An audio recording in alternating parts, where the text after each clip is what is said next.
KGVO Missoula Sports Talk tonight and streaming online at newstalkkgvo.com.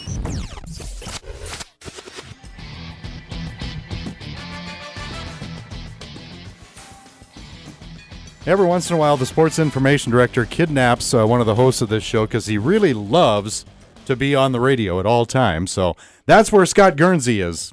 Wherever that is, we don't know, but no, we do know where he is. Scott Guernsey has the evening off. Welcome to Sports Talk tonight. Denny Bedard on this side. Always a pleasure to have sports information director from the University of Montana, Eric Tabor, co-host and help me out on the show. It's been a while since we bugged you, haven't? Been a little while. Yeah, been a little while. Well, you did come in with Bobby Houck. That was only 2 weeks ago, but we didn't make you work. Here, and you know what? I missed it so much. I had to get back, and so it's fun to be here. And yeah, got an awesome guest today. We do. Coach Cobb, Coach Chris Cobb, the associate head coach of the Montana Grizzly basketball team. Coach, how are you today? Great. Thanks for having me, guys. Excited to be here. Yeah, it's good stuff. It's a good week. It is a very good week. Oh, man, Everybody around the university, man, I love this week. We got a little bit of spring in our step, you know, and it's because of you guys. Went down to Bozeman, got yourself a nice win. So we'll just start talking about that real quick. That was, and you could probably say the same thing. It was probably one of the best defensive performances in the second half I've ever seen. Yeah, no, I thought it was pretty good. I thought our guys really focused up in a tough environment. You know, I don't think we really responded well at the start of the game, and it needed some time at halftime to recollect a little bit and get it together. But great performance, some really good individual performances by guys defensively, and then a great team performance. Okay, and Bobby Moorhead with the double-double, and he was the guy tasked with guarding, potential NBA prospect Tyler Hall. Held him to 10 points during the whole game. So, talk about Bobby just real quick about what because Bobby's a good role guy. He'll come in, he'll drain a couple nice threes for you, and he'll play awesome defense. So, what did he mean to the team in that game? I think Bob's so special because he really accepts any role that we give him, and I think most guys you look at this level, it's tough to get him to buy into whatever role we need him on that particular night. I think that's one of the special things about this team is that all the guys are you look at one guy scores 30 every other game, it seems like. Yeah. And for Bobby to accept the role that he's given, whether it's 2 shots, 3 shots, 7 shots, and then say, I'm going to guard the other team's best player is huge for us. And he did have, 4 other guys on the court with him that I think schematically, team-wise, gave him a lot of help and a lot of confidence to be able to do some of the things we asked him to do on Tyler. But he was really good, and he gave great effort. 67-52 win on Saturday night. I want to know who had the scout on the Bobcat. Jay Flores. Yeah. It wasn't. You got the wrong coach in here. What the heck? Never mind. Take it all back out. Never mind. We'll call him and get him down here at some point. Good night, Chris. Yeah. But explain what that means. Every game, a different assistant or the associate head coach has the scout. What all does that entail? So we'll go through it, and at the start of the year, we'll put together a calendar of everybody that we're playing, and it's usually every other game, and Coach DeCure kind of decides who he wants and what he wants doing for each game, and we try to actually hold through, keep it consistent every year so that you kind of get to know patterns, personnel, and different things. But Jay had that one, and then, I would say we probably put in each week 10 to 15 hours of work to prepare for the team that we're going to play, and Travis does it for both teams, and he'll watch on a Sunday. He'll watch a ton of video. We'll give it all to him for the week ahead, and then I think get after it. The guys will get personnel clips of every guy on the other team, and that kind of starts each week so that they get as familiar as possible as they can, and then we'll dive into their sets and different actions of how we're going to guard it, what we're going to do, and it's fun. But there's a lot of preparation that goes into it. Was there something that Jay saw or that Coach DeCure or you saw during the course of that? We're looking at one of the premier players in the Big Sky Conference, Tyler Hall at Montana State. Was there something that you saw that you said, you know what, Bobby Moorhead's going to cover that guy?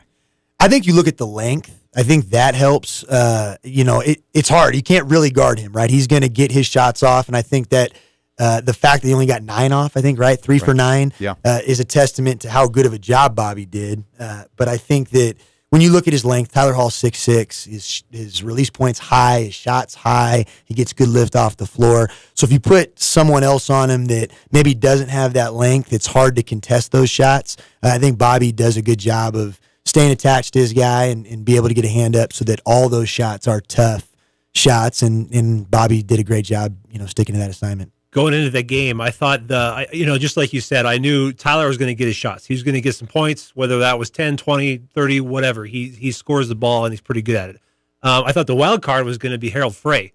And he got some shots in the first half. He had one 3-pointer that was, I think from Belgrade he made the thing. So, but playing defense on him, I think he had Mike on him, correct? Yes. And he's another guy that just had, after scoring 39 the week previous, he had an important game, if not a very big game on the stat sheet. He's one of the best guards in the conference. I think if you watch him from start to finish, he's fun to watch. I like watching him play because he plays the right way.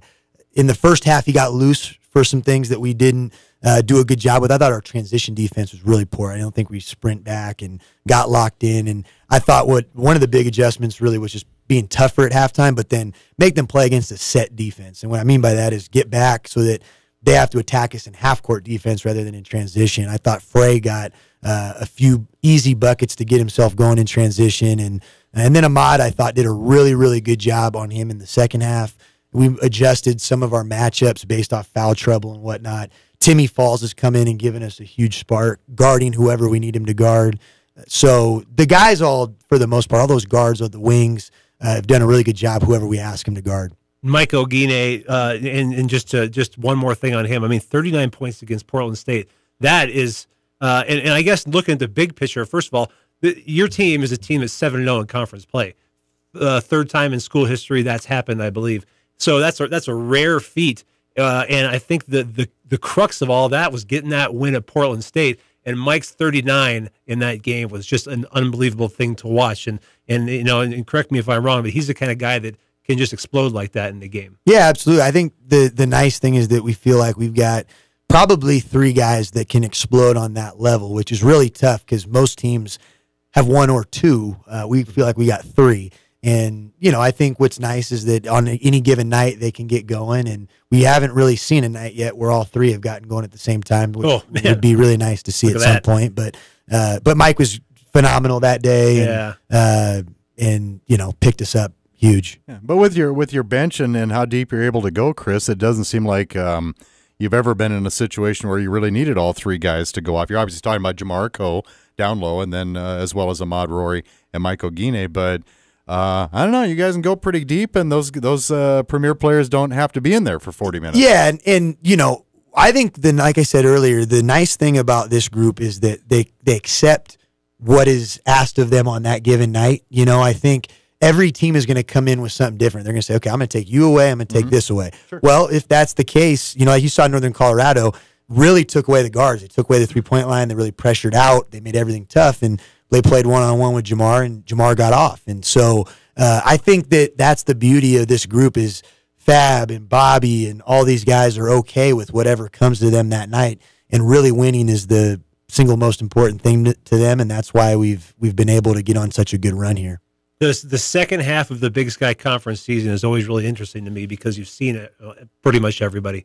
So you just like you said, North Dakota knows that they're going to try and take away the guard. Well, they got burnt on that, right? And so looking at the second half of the season now, we've got a stretch of 2 home games this weekend, obviously. Then you're on the road for a week, and then you've got 5 more home games sprinkled in the last 7 of the year. So a lot of games at home. But are you expecting teams to change the way they're approaching you now that they've seen you for the first half, and what kind of schematic stuff you want to see? Yeah, definitely. I think that you kind of expect different things. I always think, some teams really prepare, and then some teams I don't think maybe it's more about them, and I don't know if they prepare as much for us. It's kind of give and take. You never really know. But I would anticipate that next time we play Portland State, they're probably going to be pretty focused on Mike, and when we play at Northern Colorado next week, I would think that they'll have something a little different up their sleeve for Jamar.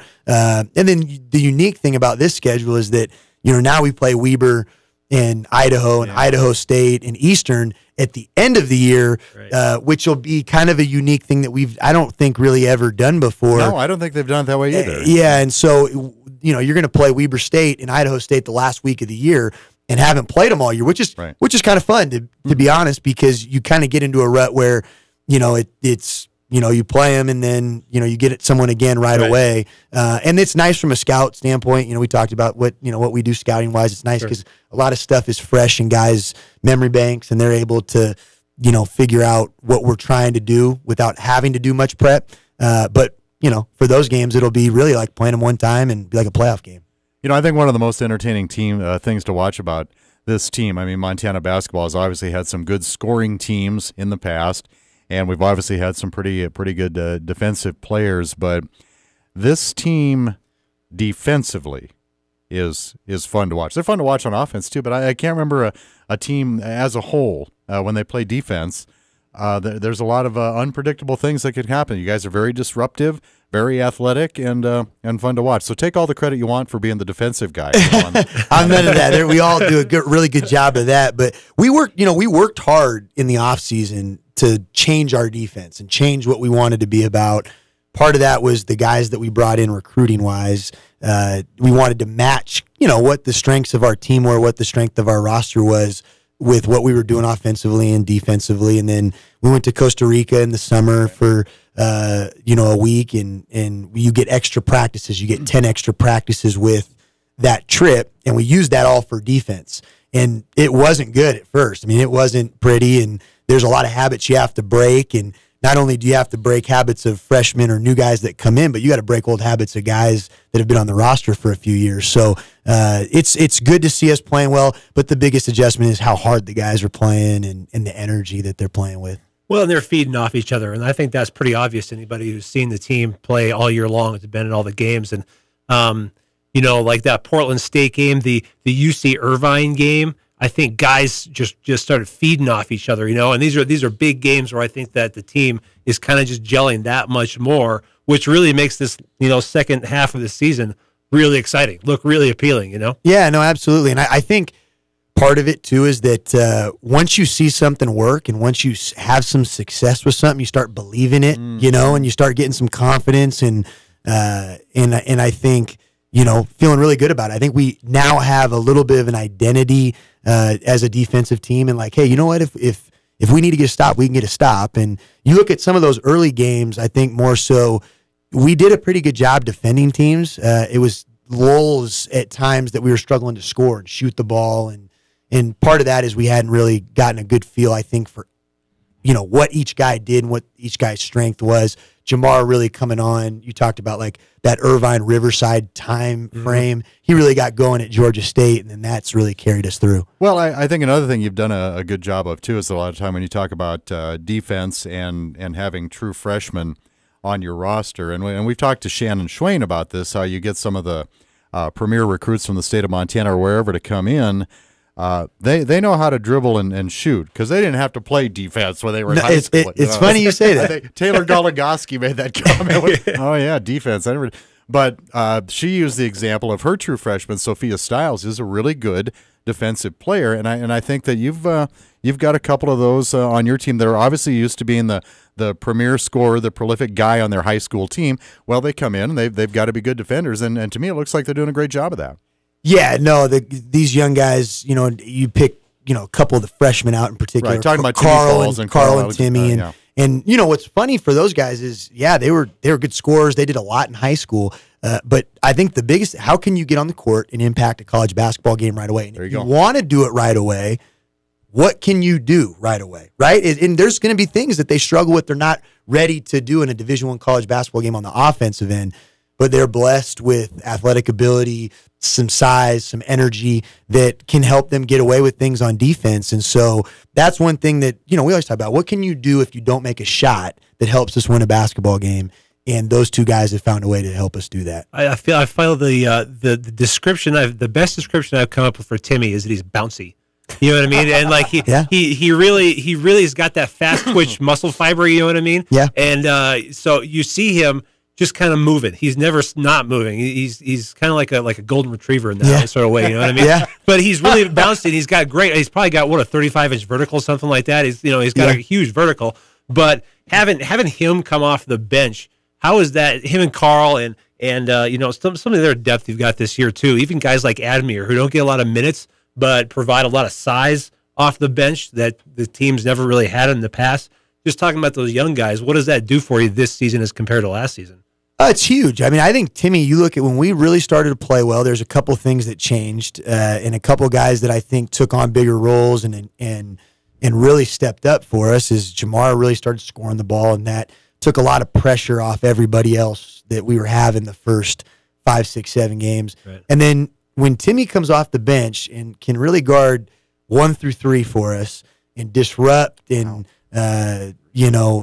disrupt what offenses are doing, and kind of even guard, anyone's best player. You look. I mean, it's a huge change, and it really impacts our defense, and I think gives other guys spells when they can get a few minutes to take a blow. We're going to, speaking of taking a blow, we're going to take a break here real quick. It's Sports Talk Tonight. Eric Tabor in the house with Denny Bedard. We got the associate head coach of Montana basketball, Chris Cobb, here. We will be right back. Got some trivia to do here, and I'll see if we can make you a winner of our prizes from Fuddruckers. We got a $10 gift certificate to Fuddruckers, world's greatest hamburgers. Whatever you order off that menu, you get to top it yourself. Make it absolutely perfect, or, hey, maybe experiment a little bit. A lot of nice local microbrews there as well. So $10 gift card to Fuddruckers. Also a gift card for The Works Car Wash, courtesy of Brent and the crew at Happy Days Car Wash. Best car wash in town. You go to Happy Days. They are on Brooks between Pizza Hut and Fairbridge Inn. And also, since we're talking Grizz basketball, we better give away a couple of reserve seat tickets to the Montana Grizzly Portland State game. That's coming up on Thursday, February 8th. So we got those for you, too. It's a good game. Yeah, should be good. At 721-1290. If you know the answer to our trivia. Talking Grizz basketball tonight with associate head coach Chris Cobb. Grizz are back in town for 2 more Big Sky games this week. Northern Arizona Saturday, Southern Utah tomorrow night. Southern Utah has only been in the Big Sky Conference since 2011, had one glorious season back in 2001, their only appearance in the NCAA basketball tournament. In 2001, the Thunderbirds were coached by A. Larry Eustache, B. Dana Altman, or C. Bill Evans. The 1 year the Thunderbirds went to the Big Dance 2001, they were coached by A. Larry Eustache, B. Dana Altman, or C. Bill Evans. 721-1290, the number to call. We need a winner. Got a good prize package for you. We'll be back with Eric Tabor and Chris Cobb, and hopefully a winner, too, right after this. Sports Talk Tonight, 721-1290.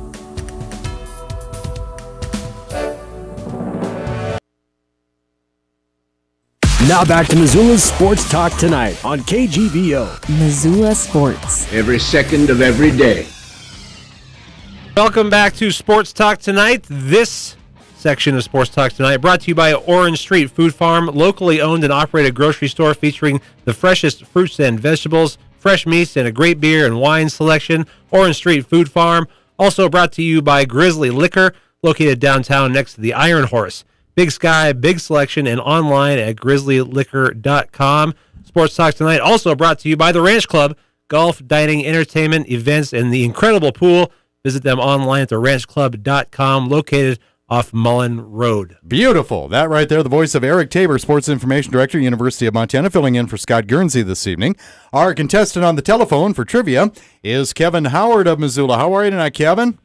I'm doing well. How about yourself? Terrific. We're talking Grizz basketball. Have you had a chance to see the team this year yet? I haven't. I've heard a lot about them, so I definitely want to get in and see a game. You will like it. We are talking Grizz basketball, and they're playing Southern Utah tomorrow night. They've only been in the Big Sky Conference since 2011. I was kind of surprised, but I thought they'd been a little longer. But they had one glorious season back in 2001. Their only appearance in the NCAA Big Dance. The Thunderbirds were coached that year by A. Larry Eustache, B. Dana Altman, or C. Bill Evans. What do you think there, Kevin? Yeah, Bill Evans, Idaho State's current coach. That's right, yeah. In 2001, the Thunderbirds posted a 25-6 record, which, by the way, included an 89-87 win at Montana. They won the Mid-Continent Conference tournament. They advanced to the NCAAs as a number 14 seed. They had to play the Big East tourney champ, Boston College. They were the number 3 seed, and they did not make it easy. Southern Utah did lose, but by 3, 68-65. So glory days in Cedar City in 2001. Yeah, Bill Evans, a one-time UM Grizz assistant, as you said, Kevin, now head coach at Idaho State. He was the guy in charge that year. at Southern Utah. So we will mail you some tickets, Kevin. You'll finally get to see this terrific basketball team. How's that? I'm stoked, man. That'll be awesome. All right, thank you. Thanks so much for listening. All right, buddy. Thanks. Have a good day. Bye. Kevin Howard, our latest winner there. Eric? Yeah, Bill Evans. He's a guy that you've seen a time or two, but that Idaho State team's pretty interesting this year. That they're surprising some people. They're winning some games that probably a lot of people thought they wouldn't, and they don't have Ethan Telfair on their sideline anymore. So they're one of these teams, like we were talking earlier, that we're only going to see once this year, and that's on that it's like super crucial Weber State, Idaho State swing where that's right before the conference tournament. What do you know out of those guys so far this year? Yeah, pretty late in the year. I think it's actually our last game. Yeah, last game. Yeah, no, they're playing really well. It seems like they play well. The little bit that I've seen of them, just watching other teams as we get prepped for the teams that we've played recently, is it seems like they play well together. They have a pretty good identity. They've gone away from playing the zone, which is what they're kind of known for. They've played a matchup zone and different 2-3 zone in the past, and he's kind of gone away from that a little bit. But it seems like sometimes you can have addition by subtraction, right. So it seems like they probably have some pretty good chemistry and they're playing well as a team. I imagine the answer to this is a mile long, and you can kind of pick and choose what you want to talk about, Chris. But not only the fact that you're 7-0, which is just terrific, Big Sky Conference start, a lot of real significant margins of victory. I mean, there's a 30-point win and a 15-point win and a 19-point win, and some of the keys to that.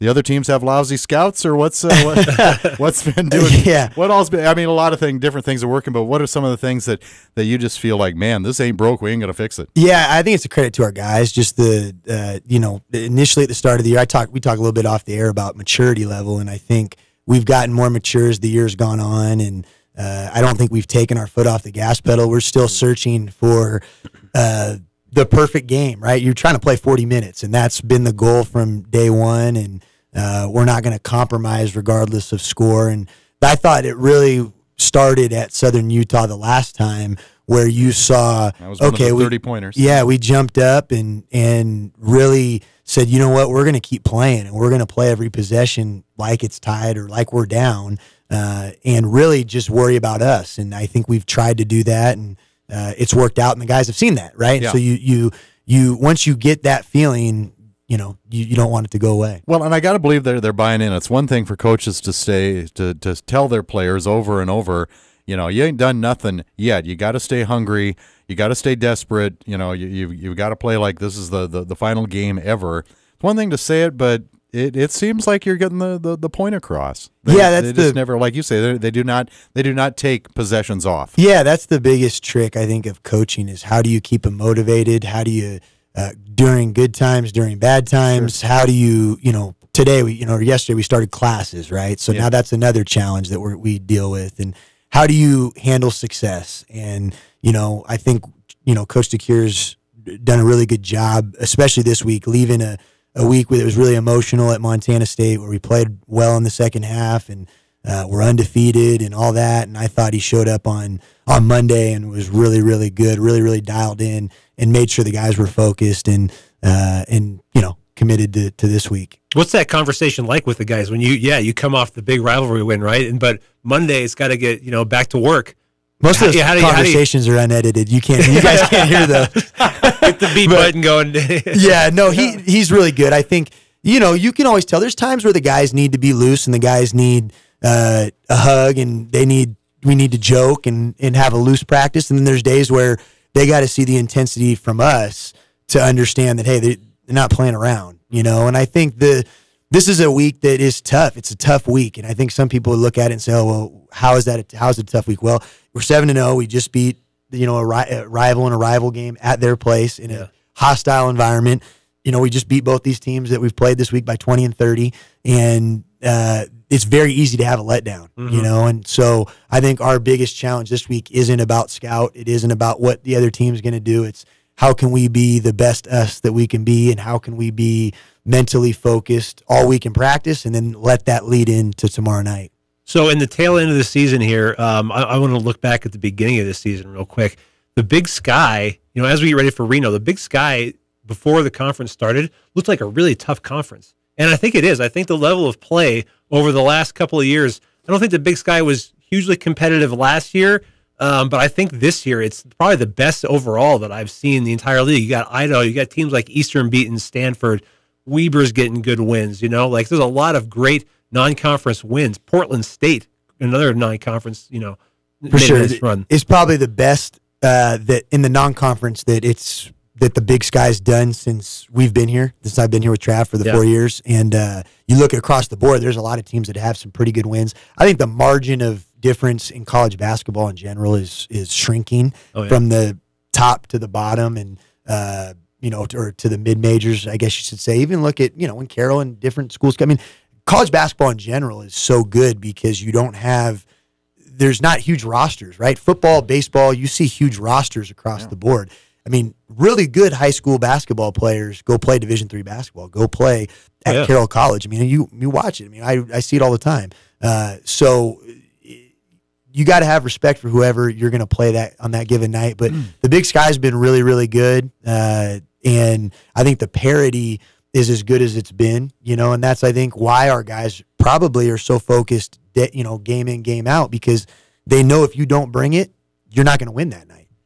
And you're doing this, and I guess it's the second in the last 3 seasons that you've had just one senior on the team. So we were talking, I think, before we went on the show about Montana as far as the way all Division I schools stack up. Pretty young team overall. I can remember Travis's first year here, Travis DeCure's first year. One of his concerns was, man, we got a lot of juniors. And they're so you can say, well, yeah, they're all going to be really good seniors next year, but there's just kind of that little bit of a void that I imagine you kind of already have to start addressing that through, what you're looking at recruiting wise, who you have for red shirts and things like that, because not this. I mean, Fabian Krizovic, really good player, but the one and only senior. And so you're looking ahead. Man, we're probably going to be picked near the top again next year because we've got all these tremendous seniors on the team. But then you've kind of got that gap again, where you sort of have to look, a long term, at least a season or two down the road. Yeah, this is a job 365 days a year that you better be recruiting, or else you're going to get left behind. The tough thing about college basketball is the way that it's evolving with the transfers is it's really hard to project everything. Because you could look up and lose 2 guys, you could look up and lose 3-4 guys, and now you have to, where you thought you had a small class, you got a big class that you got to bring in.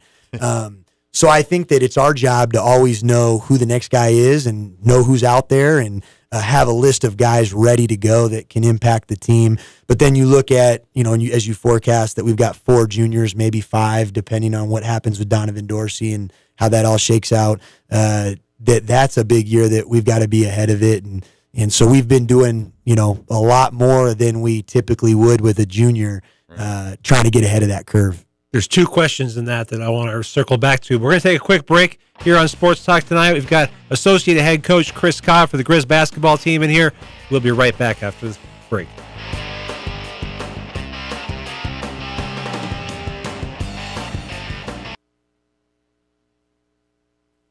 Sports Talk Tonight, live from the KGVO studio. Missoula Sports. Welcome back to Sports Talk Tonight. Danny Bedard, Eric Tabor, and Chris Cobb in the house tonight. This segment of Sports Talk Tonight brought to you by Bell McCall Ford. Great selection of new and used cars, trucks, and SUVs. Bell McCall is your locally owned, low-cost auto dealer for over 100 years in downtown Hamilton. Sports Talk Tonight also brought to you by Granite Pharmacy, locally owned and operated pharmacy on South Avenue between Shopko and Big Sky High School. Find them at granitepharmacy.com. So, Coach Cobb, we were talking during the break, a couple of things that we want to circle back around on after, before we took the break there. But one of them is just the recruiting.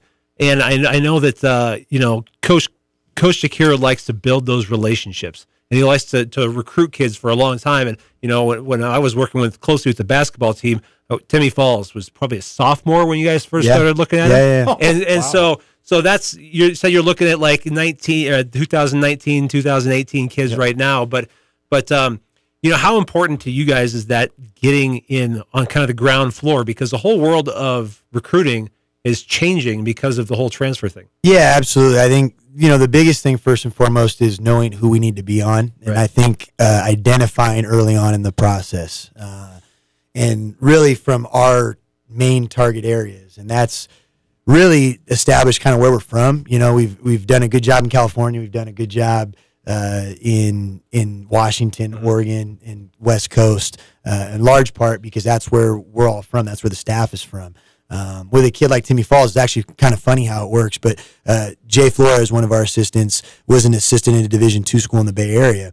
And this is, it kind of shows you how it all goes full circle. But I got a phone call from Jay early in Timmy's sophomore year when he was out in the Bay Area recruiting. And obviously, if you're in the Bay Area, you can go out more and be more active and see more guys. And so you have to use those relationships. And I did coach Jay for 2 years in college. And so Jay had called me and said, hey, there's a kid, Timmy Falls, that we need to get on. And so Timmy's high school coach actually coached against me in high school. So immediately that's kind of how we made the first connection. And we can't call sophomores. They can call us and reach out to us. But so I reached out to his head coach in high school and kind of got, the information. And then we started to kind of follow him. And the neat thing about Timmy was backstory. He came for his unofficial visit, which they pay for, and they spend their money and time to come up.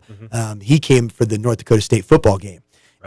So what was kind of neat about him was he came and 10 minutes, he came with his dad, and 10 minutes after he walked off campus, I'll remember as we're walking off, because at that time we couldn't go off campus with him. Now they've extended the rules a little bit, but as he's walking off campus, we're like, hey, thanks for coming. He's got to go catch his flight. We appreciate it. And he's like, I'm coming. Nice. Wow. Sold. We're like, what? What are you talking about? He said, no, I'm coming. And I said, look, man, your mom's not here. Because let me interrupt you. Can you at least say, okay, great, or can you just say nothing? No, absolutely. We say, yeah, you could verbally commit to somebody in 6th grade if you wanted. But he said, I'm coming. I said, hey, I don't mean to talk you out of this, but you better talk to your mom, your mom first. Jeez, Chris. And so he ended up doing it then, and then we brought him back on an official visit, and he kind of made it public through Twitter like all these kids do nowadays. But it's funny how recruiting goes, and it happens so many different ways, but you've got to really be resourceful and really have connections, especially at a place like Missoula that's a little bit more isolated from certain areas. If there's ever a day to sell the University of Montana to anybody, it was that day in 2015. I think Come on. We have gotten a lot of mileage out of that football game. Now I find out we're getting basketball players from that football game. That's just we'll take amazing. it. Lacrosse players, I don't care. Oh, we'll take them all. Yeah. Heck yeah. I probably should have started the show with this, Chris. Associate head coach Chris Cobb, Montana Grizzly basketball. But I probably should ask. You've been here a few years now, but your background and career to this point, and how you ended up at the University of Montana. Yeah, it's been great to me. I've been here with Travis all 4 years, and I remember everyone kind of takes a different path in coaching, where you go and how you go about doing it. Some guys, when they get done playing, go into non-coaching roles, which is like ops, GAs, video positions. And I didn't want to do that. I kind of wanted to get on the floor, coach, recruit, and see what it was about. And so I went to the Division II route, and guys that had recruited me at that level and guys I had relationships with. So I did that right away. And as you're in that area, Travis was at Cal at the time. And so there's not too many college basketball coaches. So when you go out and you see somebody or you're sitting next to them on the road, you can kind of start talking and strike up a conversation. And I actually had interviewed for a job at Cal while they were there, and really hit it off with Travis, and really got to know each other pretty well, and over the course of 2 or 3 years. And then they had got Montgomery had retired, and so long story short, he ends up here, and I said, yeah, let's do it. Why not? So it's been a best decision of my life so far. Okay, so it had nothing to do with the North Dakota State game. I had nothing to do with that. Okay, sure. But I will say the tradition and all of the things you hear about Missoula and the University of Montana is a large part of it. Yeah, I mean, it's amazing to me, and like I grew up here in Missoula, and I went away for a long time, and it was always amazing to me that people in the East Coast, people in Europe, are like, oh, you've got a good football team out there, like they're not sure what to expect. The reputation that this place has travels really well, And then there's always, walking to the airport, someone sees your Grizz basketball sweater on, they're going to give you, hey, go Grizz. That part's amazing. Like, people say that, and I think people look at you like, okay, yeah, everyone says that. But no, like, really, every airport you go through, there's always somebody that yells that. So it's kind of unbelievable. Funny. Yeah. So the other thing I wanted to ask you about, the other guy I wanted to ask you about, Donovan Dorsey. Yep. What a unique case he was, because talk about relationships. Travis knew him from the Seattle area, Right. Yep. and gets him to come here from the University of Washington. Washington was playing him in a bit of a different position. I think they had him more of a 4 guy, but Trav wanted to use him as a 3 guy, which I assume was pretty appealing. But he's a special player, and it went through a tough time. And correct me if I'm wrong, cancer or a tumor in his hip or something like that? Yeah, no cancer. Yeah. He had a tumor in the hip. Right. So he transferred in last year. He sat out with Jamarco. Both those guys are very mature young men here for a reason, and they understand that. And I think that they both appreciate the opportunity that they have here and what they've got going on, not just basketball-wise, but just from social, academic, all the different things, and really worked hard last year. Is in great shape. Put a lot of time in the weight room and in the gym, and honestly was our leading scorer and probably our best player in Costa Rica when we went this summer, and then had a tough deal here in September that we found out he was having some hip pain, and then found out that he had a tumor in the hip, and so they went in and found out that they did remove it. And we're still kind of waiting word on what's going to go on with that, but we're optimistic and hopeful that we'll have him in a jersey next year and adding a lot to what we're doing. The positive thing is you see him walking around. He's down at practice. He's pacing the sidelines before the game, that kind of thing. Sure. So it's looking pretty positive for him. Yeah, he's shown the type of person he is, the type of character that he has, battling through it, and he's a great teammate. He's talking a lot to his teammates. He sees the game. He's a really good player. Yeah. So it's been nice to have him here and on a few trips as well, just kind of seeing, he went to Montana State with us. Right. And, I know the guys really enjoy having him around. That's awesome. Grizz take on Southern Utah tomorrow night at 7 o'clock, Northern Arizona Saturday night at 7 o'clock. We will be on the air both evenings at 6:30. Riley Corcoran will have the pregame show for you. I think you're part of that show, aren't you, Chris? Every once in a while, when Riley gets bored, he'll talk to me from time to time. Or Travis doesn't want to come down. Yeah, right? if something happens. Travis in a bad mood, you go do it. Yeah. Then you were on the coach's show for a while last night. People are going to get really tired of Chris Cobb, but that's okay. Anyway, we'll have both those games right here on the flagship, KGVO AM 1290 and FM 98.3. Southern Utah, you took care of by 30. I think you held them to their lowest output of the year. What do you expect to be different than it was in Cedar City a few weeks ago? I would think they'll be pretty revved up, ready to go after what happened at their place. I would think they'll be pretty motivated. I know that they've been going through a lot from what I read and what I hear in the media, just with sickness. And there's been, their head coach's daughter had been sick, I think, at one point. So I think that they are probably going to be pretty motivated, and it sounds like they're full strength and ready to go. And so I would think a pretty motivated team and a very talented team. That's the part that you can look at their record and get pretty fooled. I think they're like some of these teams where you look at it and then you look at the talent and you're like, wow, this team's pretty good. So you can't take them lightly, otherwise they can come in here and get you. How would they get you? What do they rely on primarily?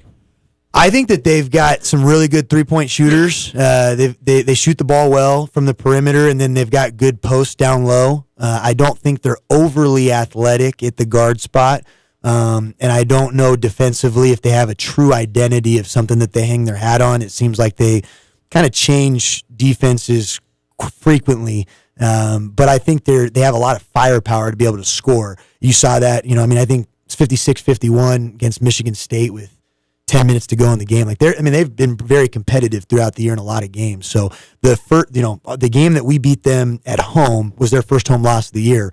And they had some pretty good wins at home in the preseason. So they'll be ready to go. That's just what I was talking about earlier with the balance of the Big Sky this year. A Southern Utah team could be as dangerous as anybody. A Weber, us, Montana State, anybody, Idaho. They could jump up and get anybody. And the thing is, they're successful at home because that road trip from NAU up to Cedar City is a difficult one. That's a monster. And most of the road trips in this conference are pretty tough, Yeah. I think, if you look at it. I think this one might be one of the easier ones because it's just a 2.5, 3 hour bus ride. Right. On a freeway directly over, yeah. Yeah, and for them, you look at that trip, we played at 6 o'clock at NAU. We got up the next morning at 8, drove 5.5 hours to Cedar City, and then played at noon the next day, which is pretty crazy to me that they allow that. You know, we got the guys up at 6:30 to do a shoot around, and give the guys credit. Give our guys credit. They showed up ready to go, and we're focused for that game. But it's such a tough deal. I mean, not even 48 hours later. No, and that's not the only time it has happened and will happen, because you had the same situation at Sacramento State Thursday night, Portland State Saturday afternoon. You've got the same deal with Northern Colorado and then North Dakota. Well, what's crazy is that they allow it. You know, on a plane trip next week, we're going to have to do it. Yeah. You know, and that's a tough turnaround. Like you said, at Portland State was the same thing. It's a plane trip. It's a really tough thing that I think it's out of my hands. No one cares what I think, but you got to look at it if you're the league to create a competitive. I mean, they're trying to create a competitive advantage for themselves, and they probably should, but it's not most ideal, probably. Right. Last thing before we go, I think one thing I wanted to ask you about is the neutral site championship tournament, which has been interesting. And you know, Reno, I think Reno is good. We just haven't had the turnout down there, so the turnout is now hopefully going to be better. Moving it to Boise next year. But your thoughts on a neutral site location, trying to increase the overall quality of play in the league? I don't like it. I don't. I think that the winners of these conferences, if you win a regular season conference championship, you should be able to host and have an advantage. You want your best teams. You want someone good representing the league in the NC2A tournament. You know, and at the end of the day, there's nothing we can do about it. We don't complain about it. We'll take it and make sure that we're playing our best basketball that week. But I think it's always fun when there's another carrot other than just hanging a banner or getting a ring. That you can host, you know, and I know that, you know, there's a lot of people that would say, oh, we want, you know, everyone to have a chance. Well, you know, you have a body of work over the course of 18 games that shows what you should or shouldn't have. And if someone does their job for 18 games, they should be rewarded. But we'll take it, and hopefully we play our best basketball the first week of March. Well, we've got about a month left in the season. Well, no, more than that, about a month and a half left in the season, and some, seven home games left. So stacking the schedule with home games and the rear end of it is going to make for an awesome finish to the season. So, you know, I think you're going to have a lot of momentum, hopefully, headed down to that tournament in Reno. And really, that's what it's all about. Who's got the hot hand at the end of the year? Absolutely. You just want to be playing your best basketball at the end, and hopefully the city and the students come out and support, because I think that our guys are worth watching. I think it's a good brand of basketball and really good kids, guys that play hard and try to play the right way. Yep, that's what we need. Get some more butts in the seats, because you're going to love this team. It's an awesome team to watch. Chris, Coach Cobb. Appreciate it, guys. Sorry, Danny. No, Coach Cobb, thanks for coming in. Really appreciate it. You got Southern Utah tomorrow, Northern Arizona on Saturday. Go get them. Go Grizz. Appreciate it, guys. Thanks. Thanks, man. We will be back with more Sports Talk tonight right after this. Since 1978, Thomas Plumbing has been on duty, ready to take on any size job, commercial or residential. For drain cleaning, installation of garbage disposals, problems with faucets, sinks, bathtub, showers, toilets, Western Montana has relied on Thomas Plumbing for any size job. Quality service, reasonable rates. That's Thomas Plumbing. And for the do-it-yourselfer, there's a complete line of in-store parts and accessories. Now back to Missoula's Sports Talk tonight on KGVO. Missoula Sports. Every second of every day.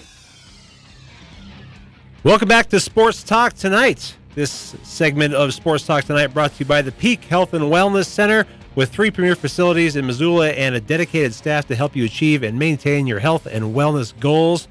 Sports Talk tonight also brought to you by Jerry Wessel's Tire Center. Locally owned Les Schwab Tire Center provides the best tire value promise. Visit them online at jerrywesselstirecenter.com. And also brought to you by CHS Mountain West Co-op, Western Montana's source for Cenex fuel, feed, fertilizer, clothing, and tack for over 75 years. That would be University of Montana Sports Information Director Eric Tabor filling in for Scott Guernsey on Sports Talk tonight this evening. And Eric, great job getting Chris Cobb to come in.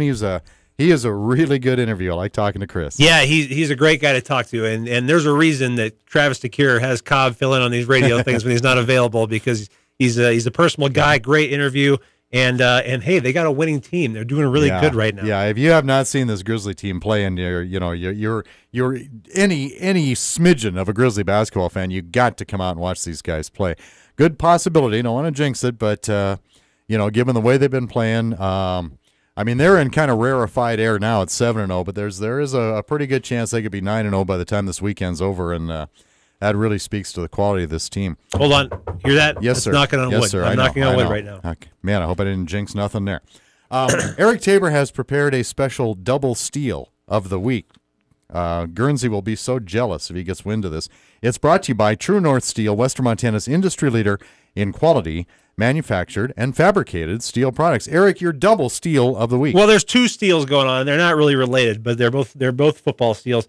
You got to give one steal to the New England Patriots, I think. I mean, really, you're down 17-10 in the third quarter, and really, by all accounts, I think the Jaguars were winning that first half, and pretty handily, too. They looked really good, and that's an interesting story all in itself.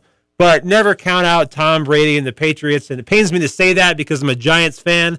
So, but you score 14 points in the fourth quarter, you come away with a 24-20 win, 70 yards, down 2017. Danny Amendola has a couple great catches, but never count out Tom Brady and the Patriots. They got a steal over the Jaguars, so that's steal number one. All right, they are on to the Super Bowl against Philadelphia. Steal number two. We'll see about this one, but it's either a steal for this particular player or a steal for the draft or something like that. But I'm talking about Josh Allen, Wyoming quarterback. Mel Kiper picks him to go first overall in the draft, a quarterback from Wyoming who didn't get any offers coming into college. 0 offers, talking about being first in the draft. So everybody's all high on him, right? And he's at the Senior Bowl right now down in Los Angeles, I believe. And apparently he's struggling a little bit. So we'll see if he's going to be a steal for, some team who gets this crazy good quarterback from Wyoming, or if he falls down the draft after his Senior Bowl performances, that kind of thing.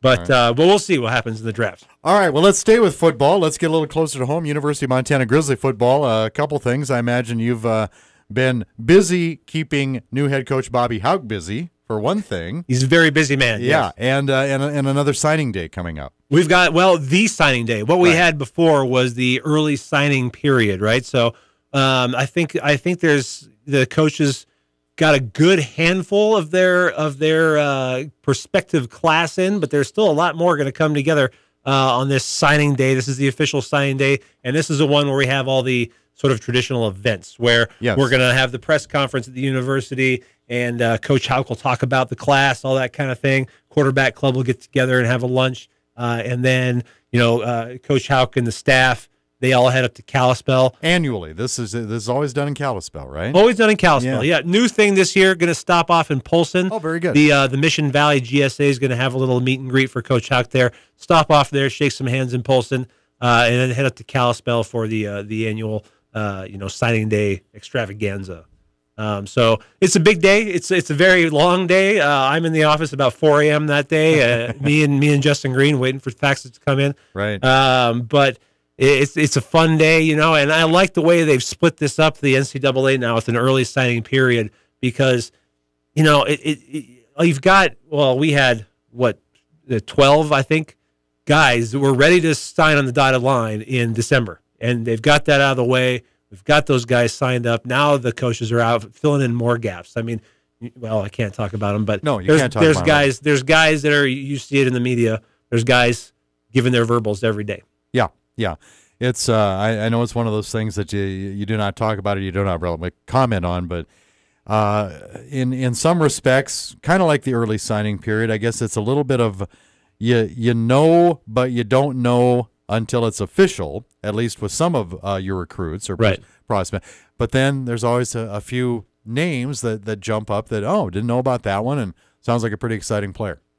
Yeah, and I think that's another good thing about this early signing period, too, is that, so much could happen between the end of a kid's football season and February, first week of February, whatever. So it's nice to have them dialed in, at least a large chunk of the class dialed in early and sign on the dotted line. See, now you fans thought just basketball was going on. We're talking about football. You got to talk about tennis, too. Tennis! Man, the Montana women's tennis team, big weekend this weekend. They're hosting Wazoo for a doubleheader on Friday. So if you're a fan of tennis, That's worth seeing. But wait, there's more. Iowa, the Iowa Hawkeyes coming out here to play the Grizzlies as well on Saturday. Both of those start at 9 a.m. The second leg of the doubleheader against Wazoo is at 3 p.m.